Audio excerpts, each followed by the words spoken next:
Hey Scorpio, Stella here, and welcome to your October reading.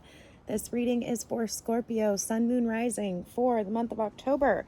If you catch it a little after or a little bit before, that's okay.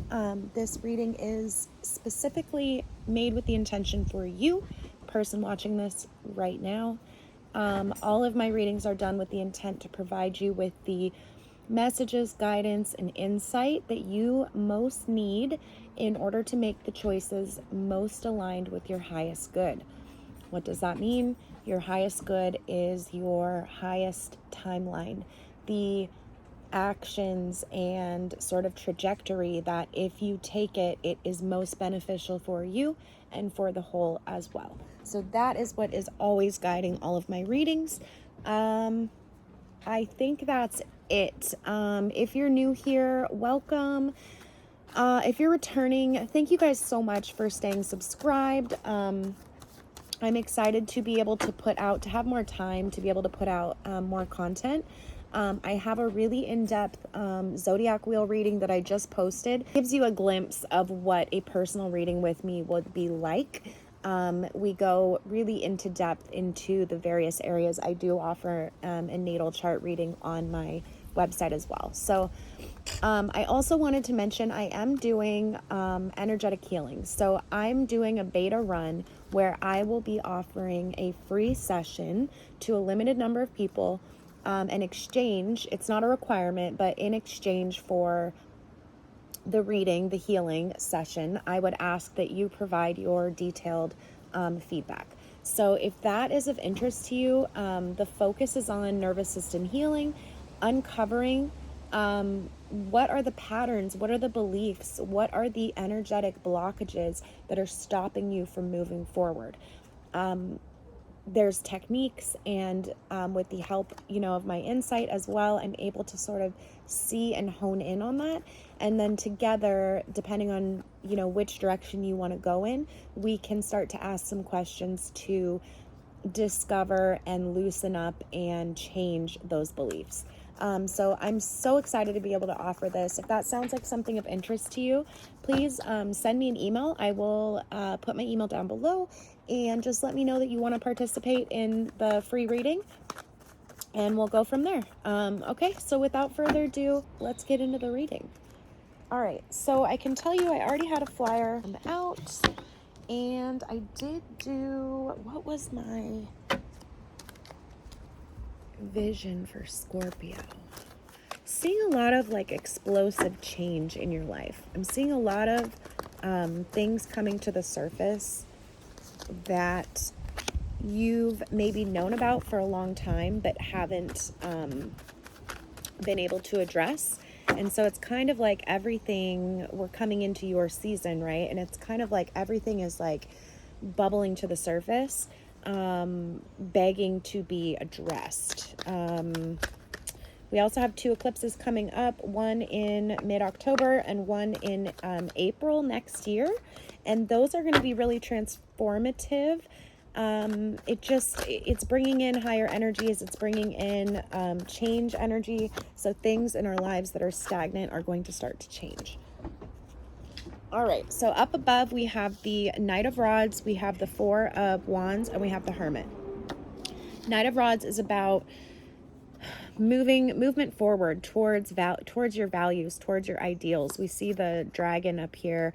There's a certain magic, there's a certain fire in this level of inspiration that he represents. So it's like steadily and purposefully moving forward towards a goal. Then we have the 4 of Wands. 4 of Wands is about a marriage of values, a marriage of ideals. You see the portal here. It's about basically 2 people, or a person and a situation, 2 or more things coming together under the umbrella of a higher ideal, a higher value.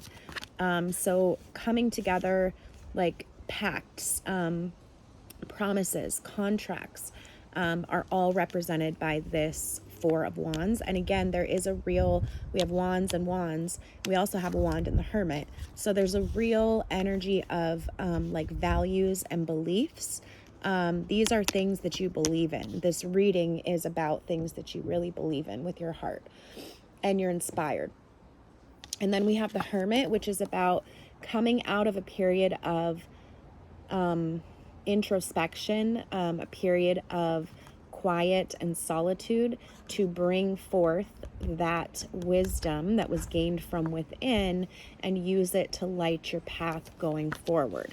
So that's what this reading is about overall. I'm going to pull a past, present, future.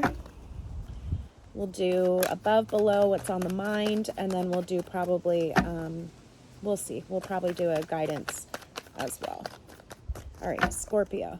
Scorpio, sun, moon, rising. What do they need to know?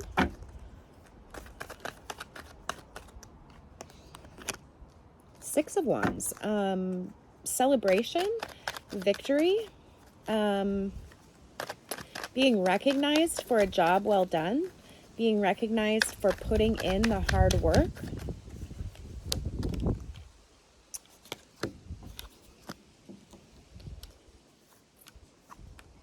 Actually, we're going to keep it like that. 2, 3, crossing you below. Okay. Sorry, it's a little bit windy here. Take that guy. Okay. So, Six of Wands is again about values and ideals. So it's about being recognized. The vibe I'm getting here is like you had an idea, or it's like, it's almost like I'm getting like I told you so kind of energy, like not in a bad or a negative way, but in the way of like you had this idea or you had this value that you were sharing with people and nobody really listened. Nobody really gave it, any weight in the past. And now that you've gone out and, been successful with this idea or this value, it could be a business, it could be maybe you just stuck to your guns when it came to, friends and opinions, or it could be anything like that, but it does involve like actual physical work. So basically, like you went out and you stood for what you believed in, and now you're getting the recognition. Now everybody's patting you on the back. Now everybody's saying, oh yeah, we knew you were right all along. It's not a bad energy. And mind you, that's a very like Scorpionic way to look at it. It's a good thing. It's just that you didn't necessarily have the support that you would have loved to have in the beginning. And now that you've gotten results, people are more, apt to give you credit. 3 major arcanas in the past, present, future. So yeah, this is a huge transformation. 4 major arcanas. Wow. Okay. Can I have a challenge and guidance, please? Daughter of Pentacles, Daughter of Wands. Okay, so we have kind of this juxtaposition here, but let me start with the main part. So up above on your conscious mind, we have the Ace of Swords. Ace of Swords is about an idea, a truth, a strike of inspiration that is given to you. It is divine. It is, there's the hand of God giving it to you, right? It is divine. It is, it's meant to be. Let me pull one clarity for what this is about. But I think you're just, vindicated in your truth. Like I said, you're standing up. You've gone through a period of retrospection where you discovered a lot of inner knowledge. And so because of all that work you did, you're standing strong in your beliefs, and you're finally starting to gain recognition for it, for all the hard work that you put in. And I think you're ready to make a new commitment moving forward. 9 of Pentacles. Yeah. So I think there's something having to do with sticking to your truth, being unafraid to speak your truth. It's like God gave you this vision. God gave you this idea, this value set, this whatever. And there was something in your intuition that told you, even when everybody else was going against it, that told you, no, I need to stand up for this. I need to represent this. I need to stand tall in what I'm doing. And because of that, you're now in a position where not only financially you're doing well with this 9 of Pentacles, but also you're receiving accolades from other people who are recognizing the work that you put in. So it's a job well done. It's recognition for putting in the work, and yeah, it's beautiful. In your recent, everything is super upright. Everything is super positive moving into this sort of next month, Scorpio. So in your recent past, we do have the World in reverse. I am going to pull one clarity on this. The World represents literally just that, the world in the palm of your hands. Anything is available to you. Anything is, yours for the taking. It's pure potential. It's also the void. So when one thing ends, before we step into a new thing, we're in that void where the possibilities are endless. It is in the reverse. So it's telling me that you are lacking conviction in yourself. And maybe that was maybe that was par for the course with, this energy of standing up for something. The other thing that could be happening is you could have a fire sign, a Sagittarius, Leo, or Aries in your life that's coming in and giving you a proposal. And and you're being celebrated, and maybe you do choose to come together with this person, Son of Pentacles. Okay, so I think that something having to do with your money, your finances in the past was sort of taken away, or it didn't work out. Might have been last month around the new moon. Hi.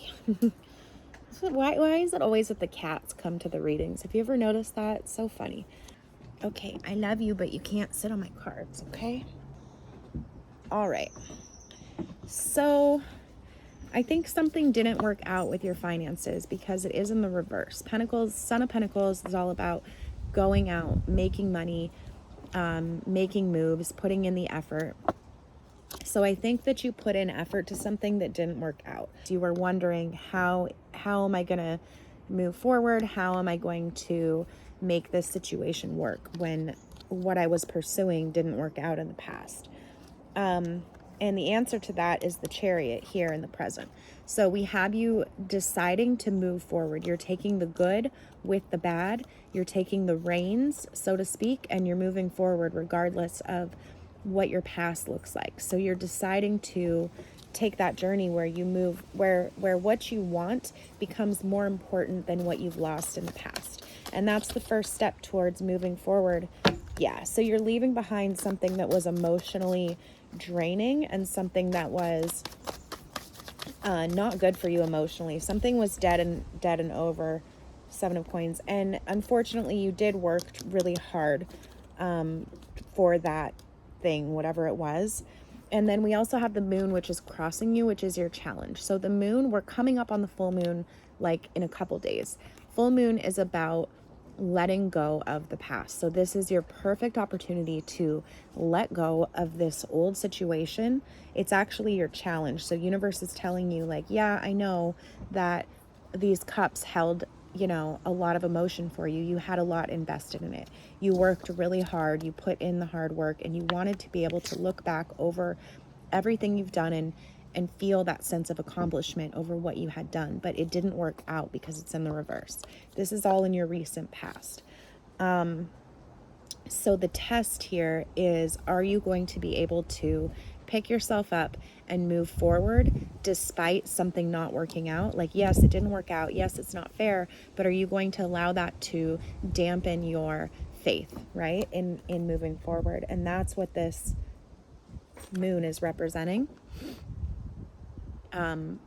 Letting go of the past. So do you need to do a ritual? Do you need to say an intention? Do you need to say your goodbyes to this situation? Understand that you may not know right now what the purpose was, but there is a purpose moving forward. And that's echoed with your future card, which is strength. So it is going to take strength to move forward, but this is like inner strength. This is conviction. Right? So like, what kind of woman can stick her hand in a lion's mouth? Somebody who has confidence, somebody who comes from the heart, right? Because that lion sure as hell wouldn't let a hunter do that, right? So it's approaching life and moving forward with heart and with conviction and with an inner sense of strength, and knowing that whatever you've left behind is for a reason, even if you can't see it now. Okay, and then on your subconscious, we have the Four of Coins. So I do see you worrying a little bit. I think this has to do with your money. A lot of you may have come from a situation where maybe it even is like, maybe there was a fire sign in your life, and like your inner wisdom gave you the knowledge to know, man, this situation is not right. Because he is looking back at these cards that came out in the beginning, the Four of Wands and the Knight of Wands. I can't pick them up. And the Hermit is like looking back at them. So there was some fire sign or some just conviction where you wanted to move forward in your beliefs. You thought you were going to be able to like marry your beliefs with somebody for some situation, but it didn't work out. And it's affected your finances somehow. It's affected your ability to look at the future and see the potential. But maybe it was just that, you know, you did stand up for your convictions. Maybe, let's say you took a job and the job did not align with your values. The people, you know, maybe the boss treated people terribly, or maybe they did some shady things that are against your moral code. And instead of just staying silent and like accepting the money, you chose to stand upright and walk away. Even though it was painful, because it took a lot for you to get to this situation, you still did what was right. You showed inner strength. You did what was right in the moment. You honored your connection to your intuition and yourself and your highest self and your good, right? For the highest good. So that is why you're being rewarded, and people recognize that. They recognize that strength of character that you have. Scorpios have that anyways. That's why you guys have that sort of like gravity where people are either really attracted to you or they're almost like a little bit afraid of you. Well, they're afraid of you because of the depth that you have, because it's very palpable in a Scorpio that, you know, you mean business, right? That you're like, depending on what you decide is fair or right, especially a grounded Scorpio, they can be kind of scary because they're very intense. I have a Scorpio moon, so like that was one of my major life lessons early in life, was to learn to control my temper and my emotions, right? In a way, control them so that they were never destructive, right? So that I didn't lash out at people, or so that I didn't just become angry and scare people away. And it seems almost counterintuitive because Scorpios like care so much, but we are so intense that it intimidates people. So my point is here, it's paying off. The fact that you stood your ground, stuck to your word, I do see finances coming in if they have not come in already.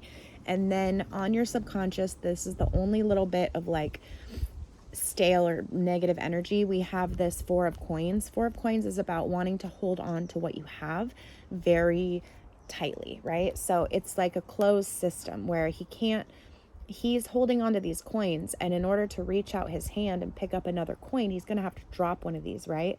So it's like, is your faith strong enough to allow you to loosen up the reins a little bit on what you have for the potential of something more? Or are you just so afraid that you're going to hold on to what you have at the detriment of something new being able to come in? So that's what's going on in your subconscious. You're not necessarily aware of it, but subconsciously you are worried about your finances because of this loss. You're probably definitely aware of it. It makes a lot of sense. Your challenge is the Daughter of Wands in the reverse. Daughter of Wands is about receiving guidance and taking action on that inner guidance that you receive. We see the cherry blossoms represent new growth. The snake is in the shape of an Ouroboros, so it's infinity, right? The constant cycle of death and rebirth. Snakes are also poisonous, so it's kind of like, it always reminds me of the caduceus, the medical staff. It's like the apple in the Garden of Eden, right? It's dangerous, but it's also the potential potential for knowledge, potential for something new, but the danger in the unknown, okay? That is in reverse. That's what is your challenge right now. So you're not feeling very confident in moving forward at this time because of the loss that you've just experienced in terms of your finances, you know. And don't get me wrong, it's not catastrophic. It's nothing like hugely impactful. Like overall, this is super good, but it definitely was a blow to your confidence. It kind of like, you know, took the thunder out of your step, right? Because you thought this thing was going to work out. Defensive. I just asked for a guidance on this as well, and I got the 5 of Wands in reverse. So what that's telling me is to be willing to put your guard down a little bit, Scorpio. The guidance also, the main guidance was this Daughter of Pentacles. Now, I want you to see the juxtaposition in this, okay? Pentacles represent wealth. We see the rainbow up above representing good fortune, representing faith, belief, luck, if you will. And then we have this fawn. Now, fawns are the most vulnerable of babies, right? They have spots so that they can blend in. That's their only defense against, you know, predation, is to be able to sort of like blend in.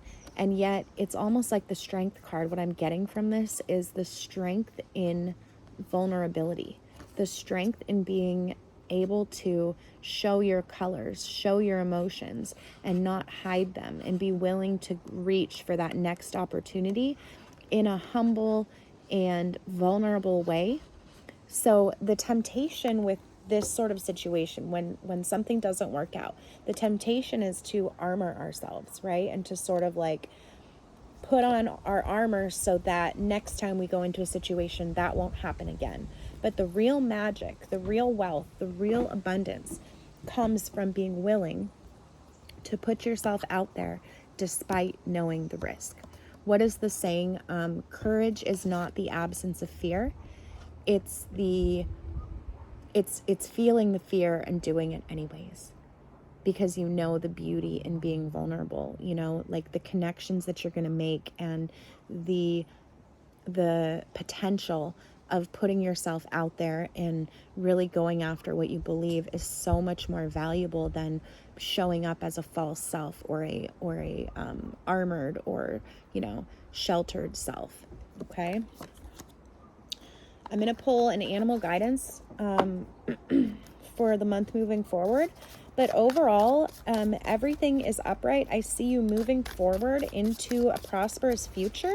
You just have to learn to, you know, this loss in the past is a lesson for you, Scorpio, teaching you how to pick yourself back up, teaching you how to put your heart into something, realizing that not everybody will accept it, and yet coming back, bouncing back, and still deciding to put your heart out there again. We got 2. I'm going to take them both. I love this deck. It's the Animal Oracle deck. The unicorn, we'll start with this one. This one is like a special card indicated by the circle there. They're mythical beings, so they tie very deeply to our beliefs, belief systems, and our, you know, mythology. The unicorn. Reconnecting to higher wisdom or divinity. Wait to see how beautiful that card is. It's difficult to see, hear, or think of a unicorn. This is so perfect, you guys. Okay, it's difficult to see, hear, or think of a unicorn without immediately questioning, is it real? This future that you want for yourself, is it real? Is it possible? Did they ever exist? Perhaps long, long ago? The mind answers maybe, or it could be, or no way. This very contemplation explains our relationship with divinity and encapsulates our wavering belief in the unicorn. We wonder what divinity is. We wonder where our intuition comes from and if we can really trust it. We think about a higher power and our mind hesitates between yes, no, and maybe. Is it male? Is it female? Did it ever really exist? Does it have a name? Is it just a feeling? The unicorn card appears and wakes us up to curiosity about the higher self and the divine. It is a card of questioning, exploring, and contemplating the inexplicable. The mind's eye knows there is something beyond our day-to-day lives, a deeper dimension to our experiences. The mind's eye reaches and reaches and reaches to grasp something more. You are the unicorn, and you have begun your quest for answers. It's no surprise that the subtle essence of the unicorn resides at the third eye, the exact place from which the unicorn's horn extends. This center is called the Anja chakra, or command center. The ancient yogis believed it to be responsible for our intellect, intuition, and deepest wisdom. Some say the two eyes see past and present, while the third eye peers into the future. So I believe that the third eye, I actually have a theory about this, just really quickly. I'll go into it because maybe it connects. Okay, you know how when we're kids, they show us cartoons and it's all about imagination and children engage in imaginary play, and that is like hugely important for their development, right? Because they're practicing. Well, do you remember being a little child and at some point cartoons and imagining and playing make-believe became childish, right? And it's almost like the media sort of programmed or steered us in that direction. And so people that believe too much in the fringe or that live too much in their minds are considered weird or too out there, or do you see what I mean? But in reality, the faculty of imagination is in itself a human ability that we're born with. And we know now from scientific research that when you visualize in your mind, if you visualize playing a piano, playing certain chords, you will play better the next time you play than if you did not visualize it, even if you're not physically doing it. So you're still strengthening those neural connections every time you visualize. So that's why manifestation works. And my whole theory is like that in the modern day, we don't value the visions that come to our mind. But if they're all just make-believe or like random neural connections, why is there meaning? Why is there congruency across different cultures and different civilizations? You know, it's a human faculty that we in modern times have come to disregard as childish or not real, somehow make-believe. But it is real. We all experience it. Whether you hear, whether you see in your mind's eye, whatever it is, it's a human ability that we have to imagine. So let your imagination run wild and don't doubt. And notice the full moon behind too. The full moon is coming up in just a couple days. Just don't doubt yourself moving forward, Scorpio, okay? Listen to that intuition. Listen to what it has to say. All right. And then we have, it's not cheetah, it's gazelle. And then we have gazelle. All right. Heightened. It's literally, oh my gosh, you guys, it's so perfect. Remember what I was saying about this daughter of Pentacles, about the beauty in being vulnerable? Okay. The gazelle. The gazelle represents supreme grace, heightened awareness, ability, and vulnerability. With every move, this awe-inspiring beauty emits sophistication and elegance. Gazelle personalities are often hyper-aware of their surroundings and borderline on hyper-vigilant, and this can inhibit them from enjoying the beauty that they've spent so much effort cultivating. No more worrying about all those predators out there in the wild. When this card appears, it's time to get back to the present moment. Sit down, find your breath, and acknowledge the bounty that surrounds you. Let it nourish your gentle spirit. There is supreme beauty and bounty and reward in vulnerability this month. Moving forward, Scorpio. You see the luck. You see the pentacles. What are you worried about? You're worried about the money. You're worried about the reputation. You're worried about this loss. When in reality, if you just have the bravery and the strength to show up and be yourself, all of that is already manifest in your environment. We've got it right here. This Nine of Pentacles, this feathered nest. Okay? All right. I love you guys. If you like this reading, please like, share, subscribe. And if you'd like to purchase a personal reading, please let me know. All my stuff is linked down below. If you would like to participate in the beta trial of a healing session, please send me an email. I would love to connect with you. I love you guys, and I will see you next month.